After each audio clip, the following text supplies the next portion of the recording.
Hello guys, welcome to online class 18. Today we will discuss geometry, right? इससे पहले मैंने maths के कई पोर्शन कवर किए हैं। मैं चाहता हूं कि आप वो सारे क्लासेस करें बेस्ट रिजल्ट के लिए। जितने भी कॉम्पिटिटिव सेक्शन हैं जैसे सैनिक स्कूल, नवोदय, नेत्रहाट या फिर जो हायर कॉम्पिटिटिव सेक्शन है उनमें किसी ना किसी तरह से हमें चाहिए कि हम बेस को मजबूत करके रखें, उसके बाद ही हम आगे बढ़ें।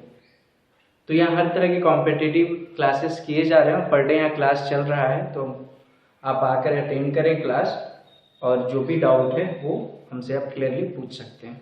ठीक है, सो हम लोग ज्योमेट्री पे हैं। So what do you mean by geometry, right?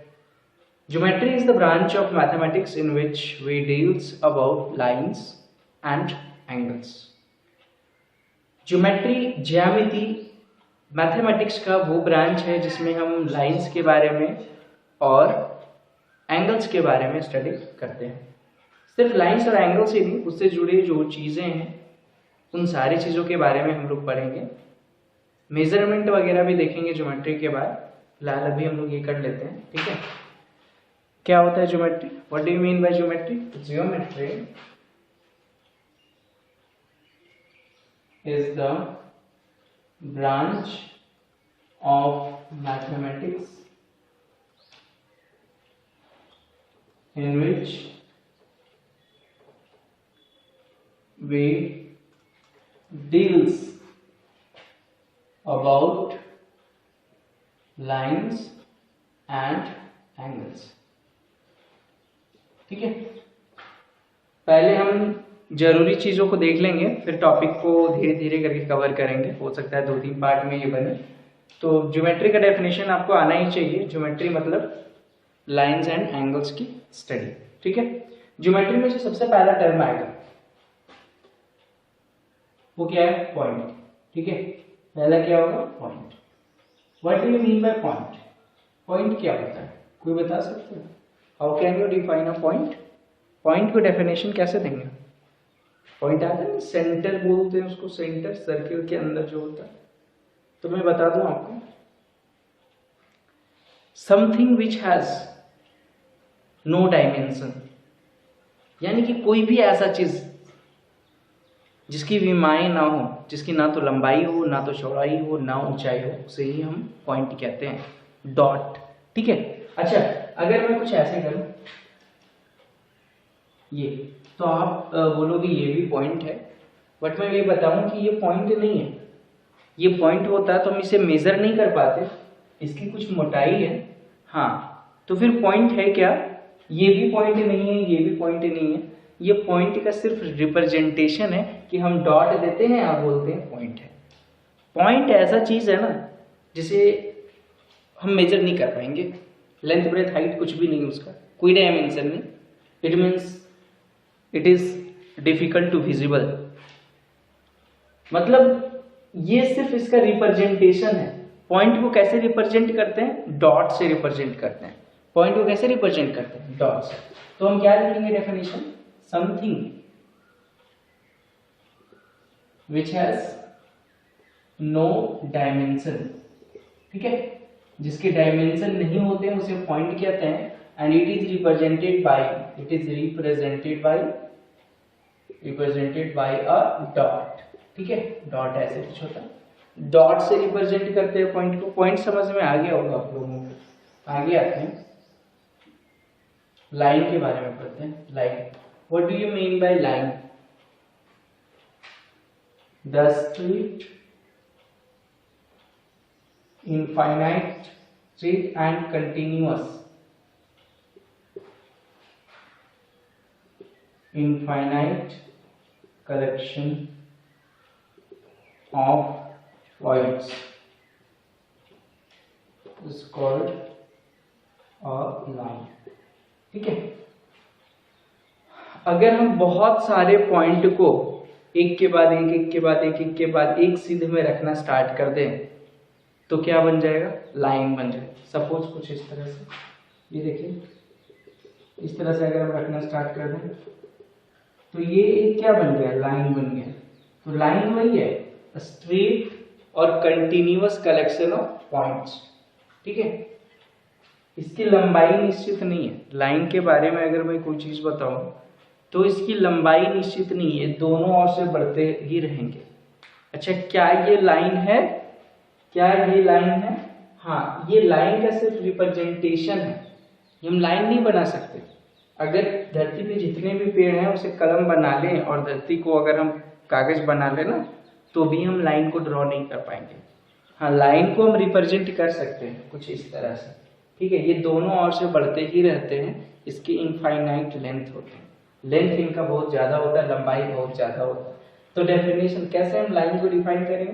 तो the straight and continuous infinite collection of points is called a line, ठीक है। लाइन के बारे में अगर मैं बताऊं तो it has no end points, ठीक है, क्लियर?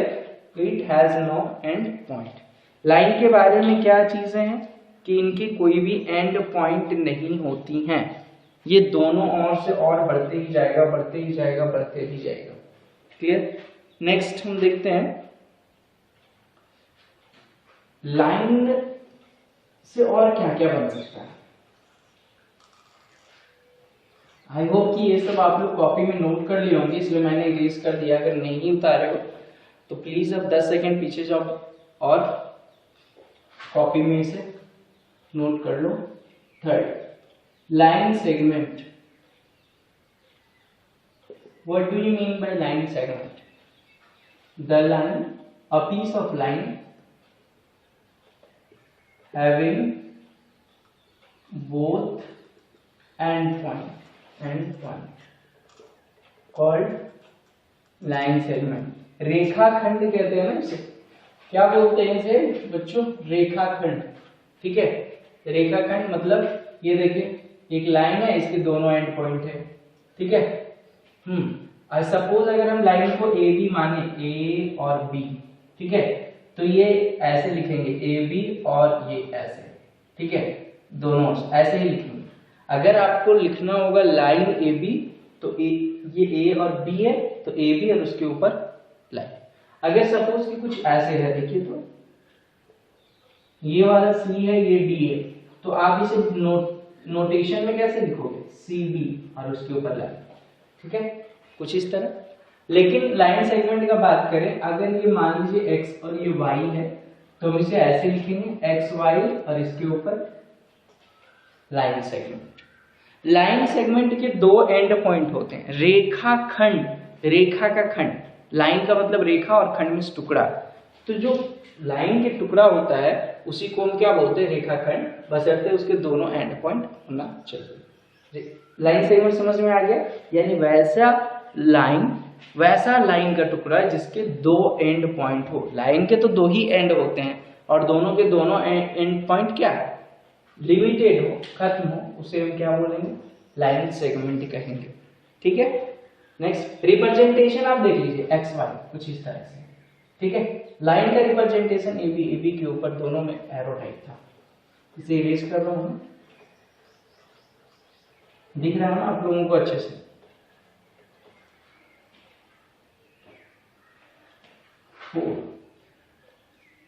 रे, what do you mean bye रे? सूरज की रोशनी आती है ना, किरण, वो रे है। मतलब एक तरफ से चलते हुए आ रही है और कहीं रुकने का नाम नहीं ले रही है। A piece of line having one and point, कुछ इस तरह से। ये देखिए, ये ए और ये बी, ये हो गया। एक तरफ एंड पॉइंट रहेगा, एक तरफ एंड पॉइंट नहीं रहेगा, ठीक है। तो ये क्या हो गया? ये क्या हो गया? रे हो गया, ठीक है। इसे कैसे रिप्रेजेंट करेंगे? तो इसे रिप्रेजेंट करेंगे ए बी और इसके ऊपर एक रे बनाएंगे ऐसे। सपोज ये कुछ ऐसे रहेगा, सपोज ऐसे है, ये एक्स है, ये वाई है, ठीक है। तो हम क्या करेंगे? इसे लिखेंगे वाई एक्स, ठीक है, एक्स वाई, आप किसी भी तरह से लिखो। क्लियर? समझ में आ रही मेरी बात? चलो ये तो ठीक है, आपको पॉइंट समझ में आ गया, लाइन समझ में आ गया है। लाइन के मैंने 3 रूप बताए। जब दोनों एंड पॉइंट होगा तो उसे लाइन कहेंगे, सॉरी, जब दोनों एंड पॉइंट होगा, रुका हुआ रहेगा, तो उसे लाइन सेगमेंट कहेंगे। जब एक एंड पॉइंट रहेगा और एक तरफ से चलते रहेगा तो उसे क्या बोलेंगे, रे बोलेंगे। और जब दोनों ओर से चलते रहेगा तो उसे लाइन बोलेंगे। ठीक है, तो 3 फॉर्म मैंने बताया लाइन के। अब देखते हैं लाइन के टाइप्स। ठीक है, टाइप्स ऑफ लाइन, लाइन कितने तरह के हो सकते हैं।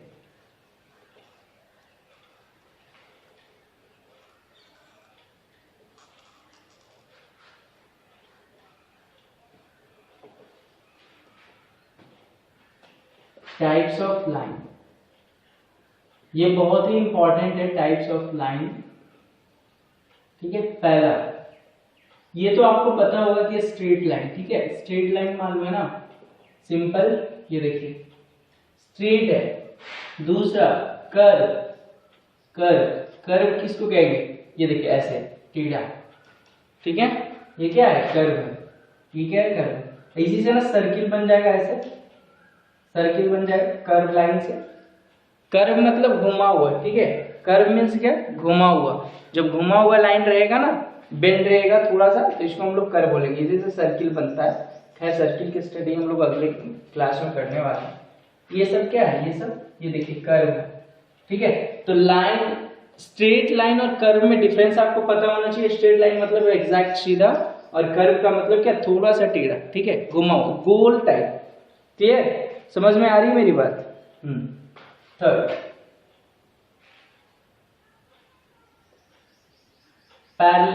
Intersecting line.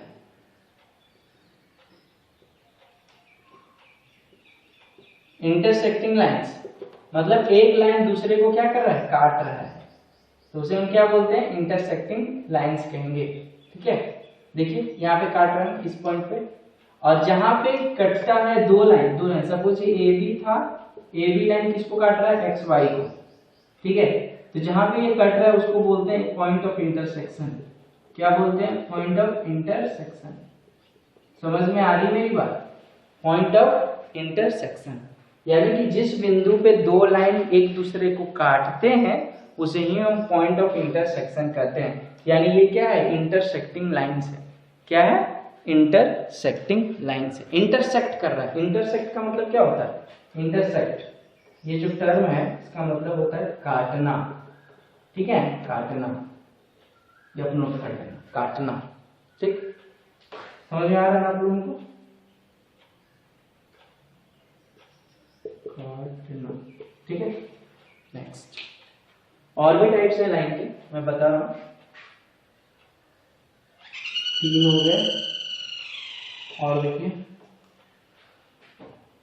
चौथा, परपेंडिकुलर लाइन।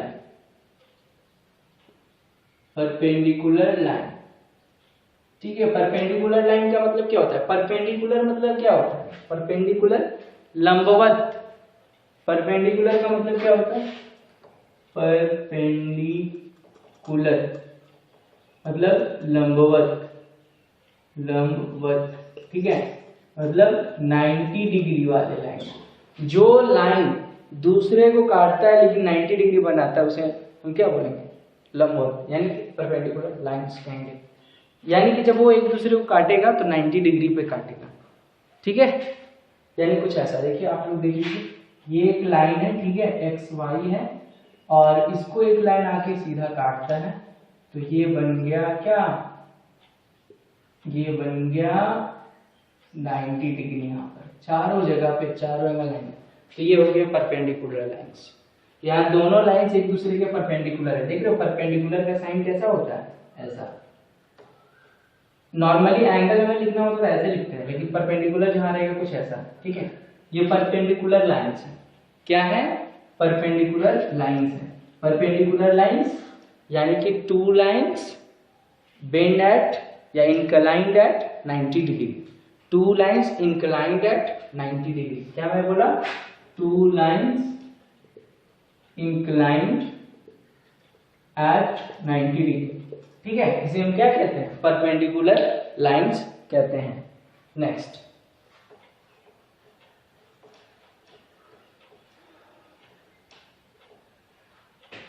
नेक्स्ट है आपका concurrent line.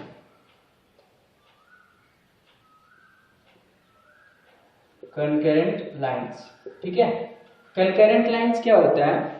3 or more lines intersect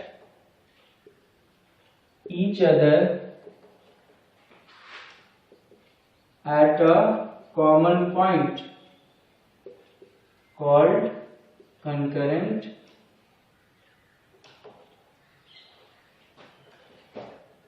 point of concurrence,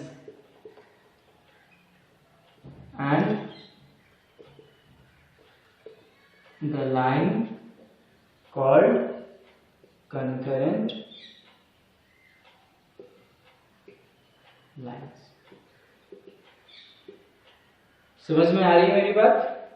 देखिए, जब 3 या 3 से ज्यादा लाइन एक ही बिंदु पर कटेंगे तो उसे हम कंकरेंट लाइंस कहेंगे, और जिस बिंदु पर कटेंगे उसे हम क्या कहेंगे? Point of concurrence. क्या बोलेंगे? Point of concurrence. देखिए, पहला लाइन, सपोज ये लाइन का नाम मैं दे देता हूं XY। दूसरा लाइन, ये लाइन का नाम मैं दे देता हूं AB। और तीसरा लाइन,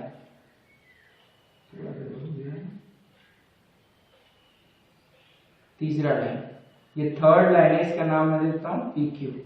देखिए, तीनों लाइन जो है ना एक कॉमन पॉइंट पे कटे हैं, तो इन लाइंस को हम कंकरेंट लाइंस कहेंगे। और ये जो पॉइंट है, ये पॉइंट, इस पॉइंट को हम बोलेंगे पॉइंट ऑफ कंकरेंस। ठीक है, ये सब चीजें आपको जाननी पड़ेंगी। क्लियर? समझ में आ रही है मेरी बात? चलो ठीक है, ओके, आगे बढ़ते हैं।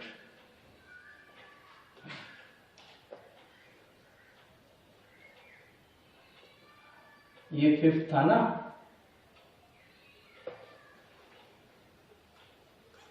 नेक्स्ट, कंकरेंट लाइन तो आपको समझ में आ गया होगा। 3 या 3 से ज्यादा लाइन जब एक ही पॉइंट पे कटती हैं तो उसे हम कंकरेंट लाइन कहते हैं, और जिस पॉइंट पे कटेंगी उस पॉइंट को पॉइंट ऑफ कंकरेंस कहते हैं। अगला 6,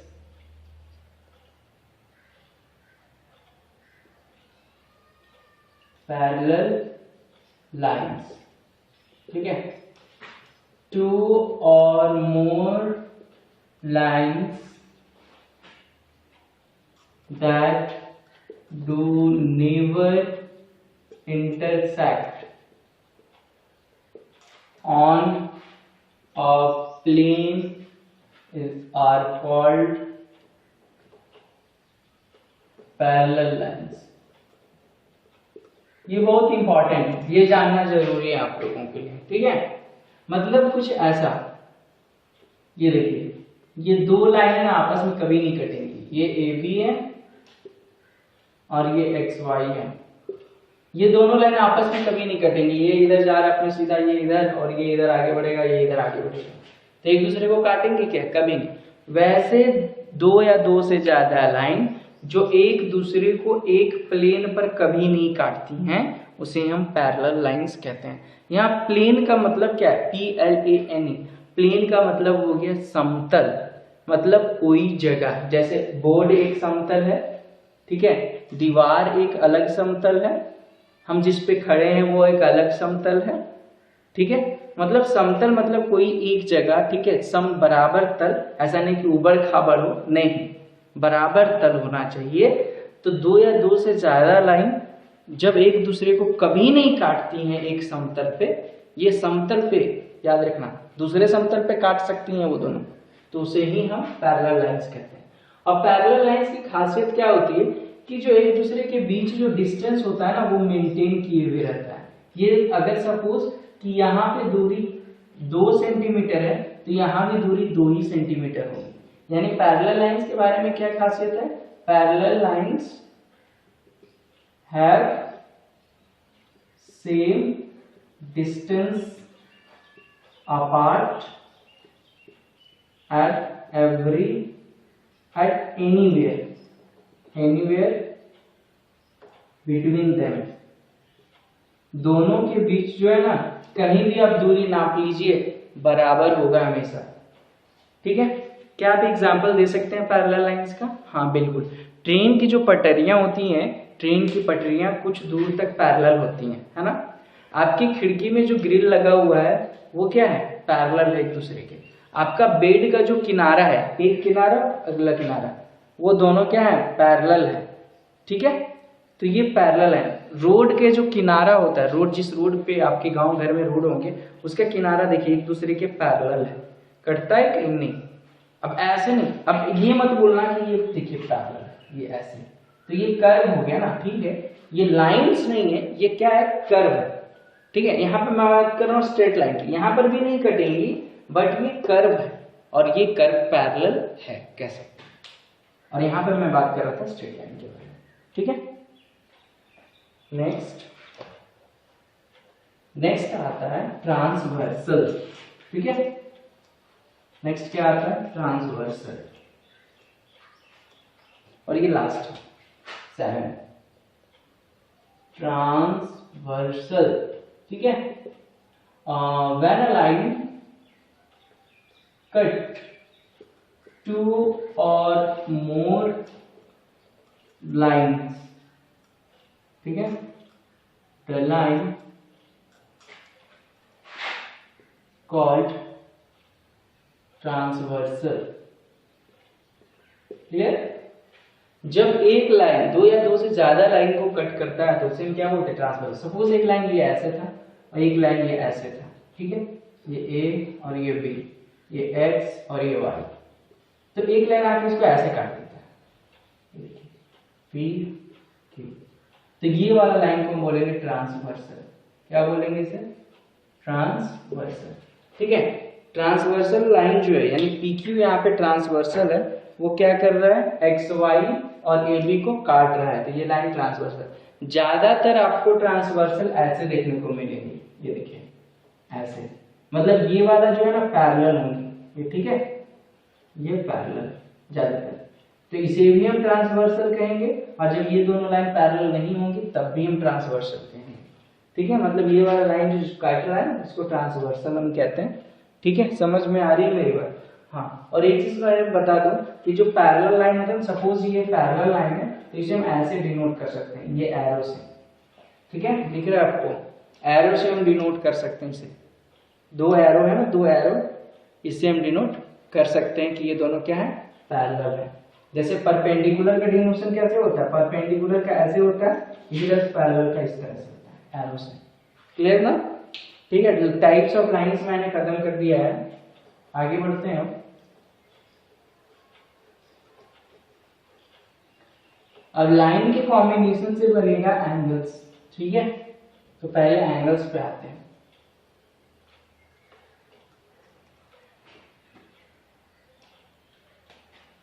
एंगल्स, ठीक है, सो what do you mean bye angles? Angle क्या है? एंगल का मतलब क्या होता है? एक लाइन का, लाइन बेसिकली यहां पे रह सकता है या फिर एरो भी रह सकता है, तो हम नॉर्मल कहेंगे एक लाइन का दूसरे के ऊपर कितना झुकाव है, इसी को हम एंगल कहेंगे। The measurement of inclination of a line over another line is called an angle. ठीक है, सपोज कि ये एक लाइन है, ठीक है, अब ये एक लाइन दूसरा आके काटता है इसको, तो ये वाला झुकाव कितना है, जैसे ये लाइन कितना झुका हुआ है, तो ये बनाया एंगल। ठीक है, नॉर्मली आपको देखने को ऐसे मिलेंगी, एक रे ये है, एक रे ये है, ठीक है, और ये हो गया एंगल। ठीक है, मतलब इस रे के ऊपर ये वाला रे कितना झुका हुआ है, उसी को हम क्या कहेंगे? एंगल कहेंगे। तो let's define it. How can we define an angle? The measurement of inclination of a ray or line over another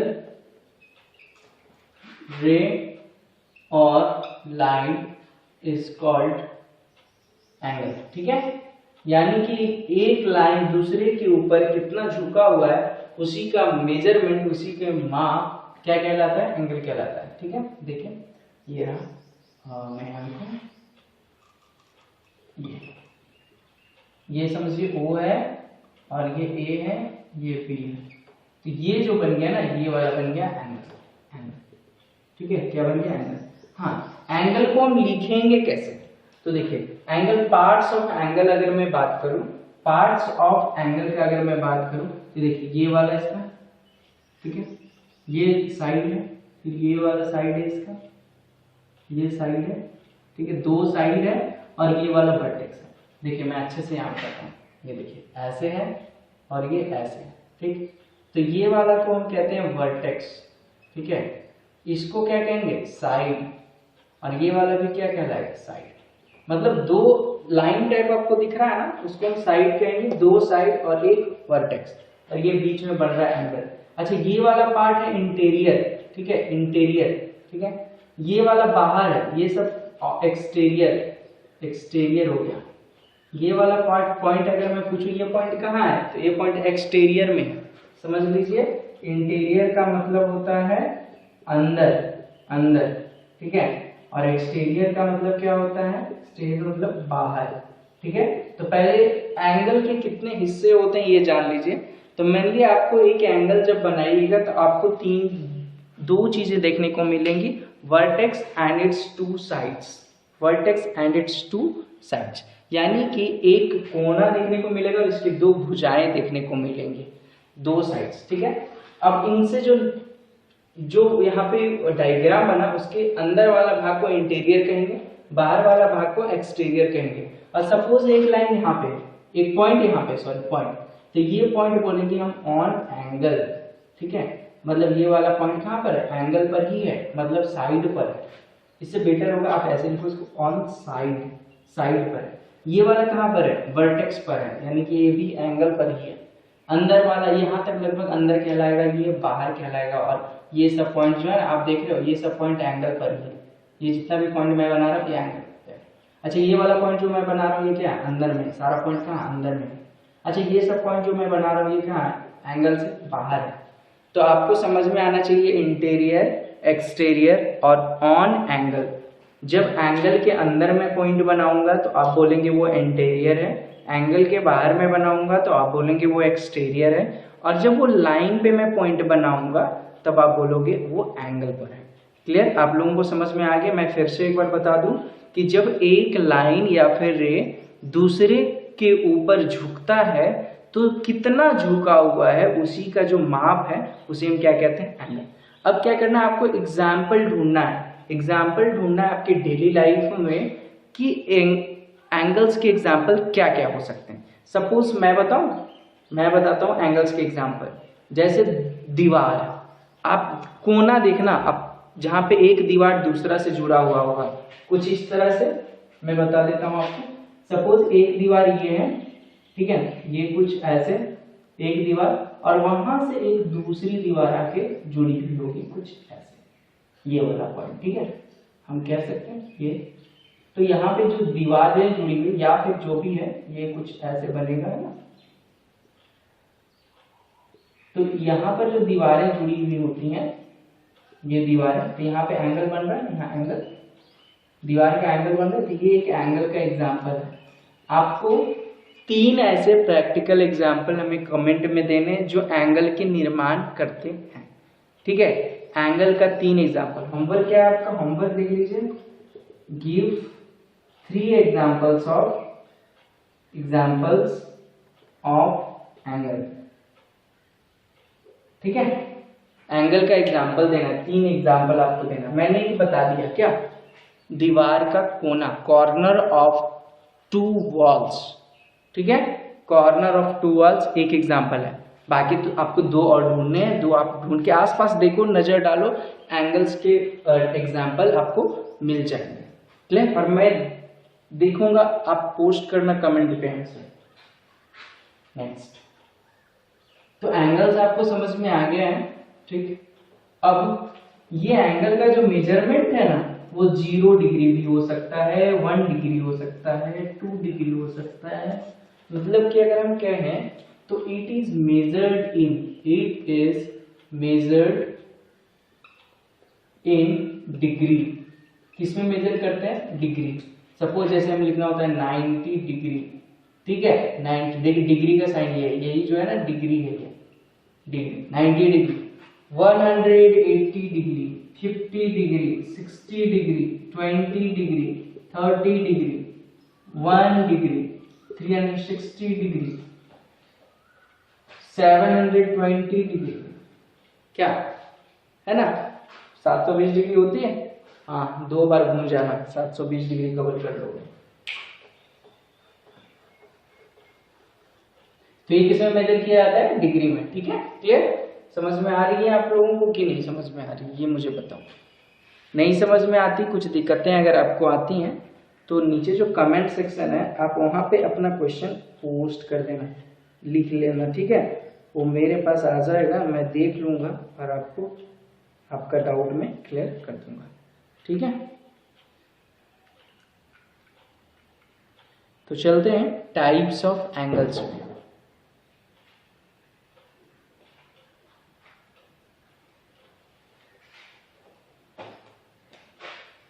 types of angles मैं बहुत शॉर्ट में बताने वाला हूँ, ठीक है, सारा कवर कर लूंगा।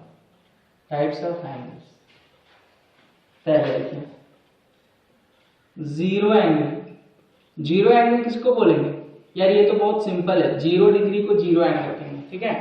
0 डिग्री को क्या बोलेंगे? Zero angle. जैसे ऐसे ये देखिए एक लाइन है OA और इसी पे दूसरा लाइन अगर मैं डाल दूं OB, ठीक है, तो ये जो बना वो zero angle.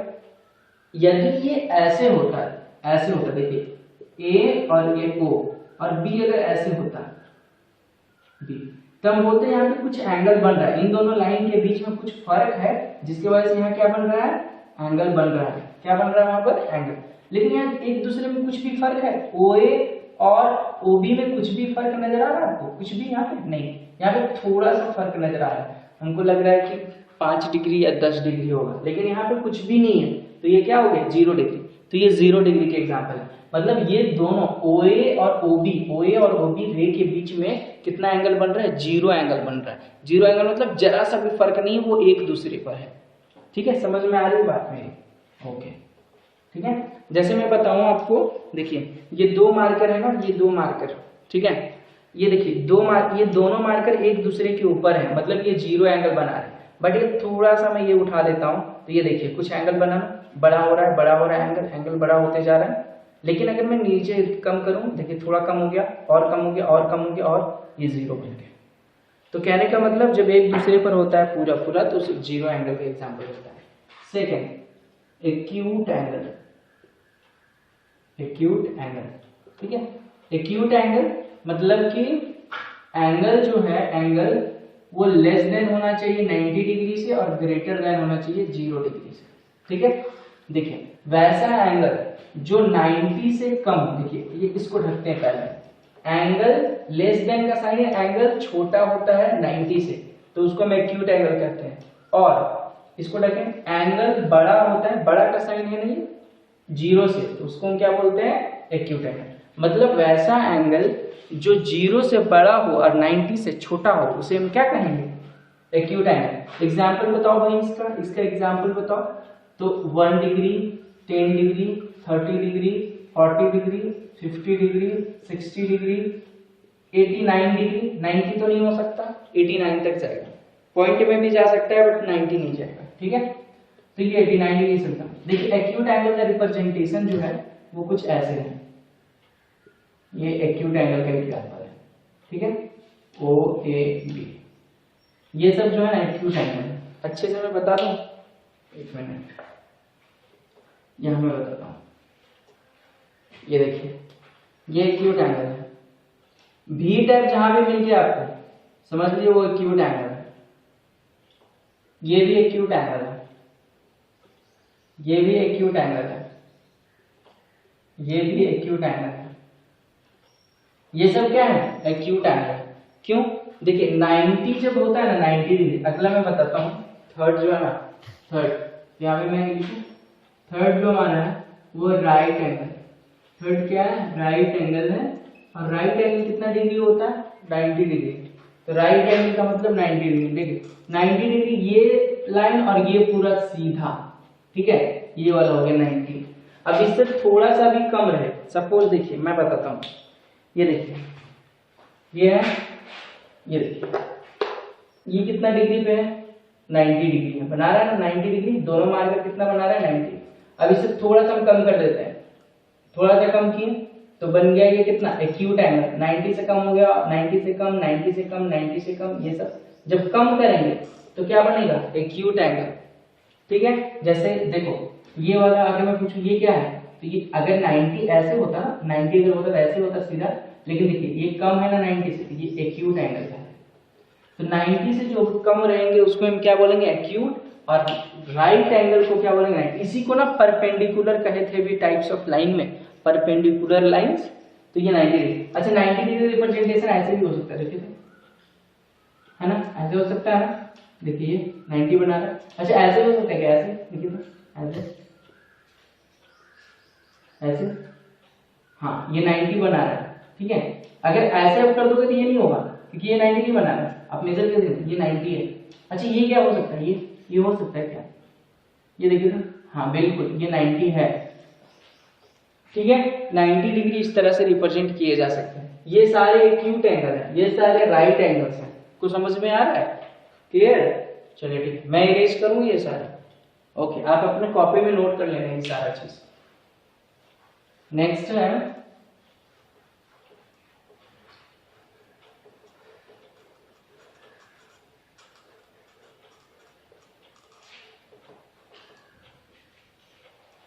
Types of angles में अगला हमारा है फोर ऑब्ट्यूज एंगल, ठीक है। ऑब्ट्यूज एंगल क्या होता है? ऑब्ट्यूज एंगल का मतलब एंगल जो है वो लेस देन होना चाहिए 180 डिग्री, ठीक है। वैसा एंगल जो 180 से छोटा हो लेकिन 90 से बड़ा हो, ठीक है। देखिए एंगल, पहले इसे मत देखिए, इसे देखिए, एंगल ग्रेटर देन का साइन है ये, बड़ा का, तो 90 से जब बड़ा रहेगा तो उसको हम एक ऑब्ट्यूज एंगल कहेंगे, लेकिन 180 से छोटा होना चाहिए। क्या होना चाहिए? 180 से छोटा, तो उसे हम क्या कहेंगे? ऑब्ट्यूज एंगल कहेंगे। ऑब्ट्यूज एंगल कैसे हो सकता है? 90 आपको याद है ना, देखिए तो 90 ऐसे था ना 90, ये तो इससे थोड़ा बड़ा इधर आ जाएगा, इधर आ जाएगा, इधर आ जाएगा, ठीक है।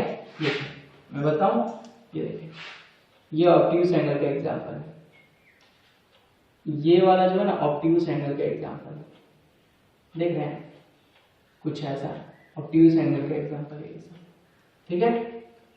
5 स्ट्रेट एंगल, क्या है? Straight angle. अरे स्ट्रेट एंगल जो है ना बहुत अच्छा है, एग्जैक्ट सीधा होगा ये, देखें ये दो ना, ये देखिए दोनों मार्कर सीधा है ना, मतलब इन दोनों के बीच कितना डिग्री बन रहा है? 180 डिग्री बन रहा है, मतलब ये दोनों सीधा है। देखिए ऐसे जब एक दूसरे पर रहेगा तो ये 0 और ये ऐसे रहेगा तो 180, ठीक है। जैसे ये 0 था, थोड़ा बड़ा हुआ, एंगल बना, एंगल बना, एंगल बना, ये 90 पहुंचा, 90 से देखिए ऑब्ट्यूज, और ये धीरे धीरे धीरे 180। समझ में आ रही मेरी बात? तो ये स्ट्रेट एंगल यानी 180 डिग्री को कहते हैं। सब ये ऐसे होगा, ऐसे, ठीक है। ये एक रे है OA और एक रे और मैं डाल देता हूँ OB, तो ये वाला एंगल कहलाता है स्ट्रेट एंगल, ठीक है। कितना कहलाएगा? स्ट्रेट एंगल, दोनों सीधा, ठीक है। स्ट्रेट एंगल और जीरो एंगल में कंफ्यूज नहीं होना है, ठीक है। दिक्कतें आती हैं तो कोई दिक्कत नहीं है, आप पूछो। Next reflex angle, reflex angle, ठीक है। रिफ्लेक्स एंगल क्या होता है?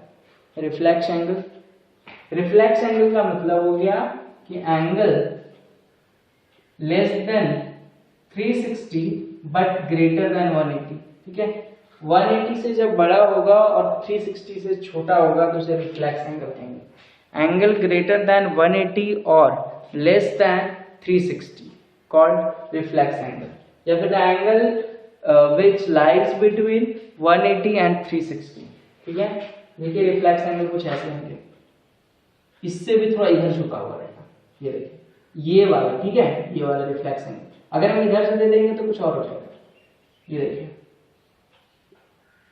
ये वाला, ठीक है, ये वाला, देखिए ये ऐसे है, तो ये वाला एंगल, ठीक है, ये सब रिफ्लेक्स एंगल। और लास्ट हो गया कंप्लीट एंगल, ठीक है, कंप्लीट एंगल। क्या हो गया? कंप्लीट एंगल हो गया। क्या हो गया? Complete angle. चलिए, ठीक है, तो कंप्लीट एंगल मतलब 360 डिग्री, यानी कि ये जीरो जैसा बनेगा, 360 डिग्री। यहाँ लाइन खींच दो ताकि आप लोग को दिक्कत ना हो। 360 डिग्री। और ये कैसे बनेगा? ये देखिए, ओ ए बी, ये तो जीरो है ना, बट इधर से नापेंगे तो एक तो पूरा सर्किल हो जाएगा, तो ये 360 डिग्री हो जाएगा, ठीक है।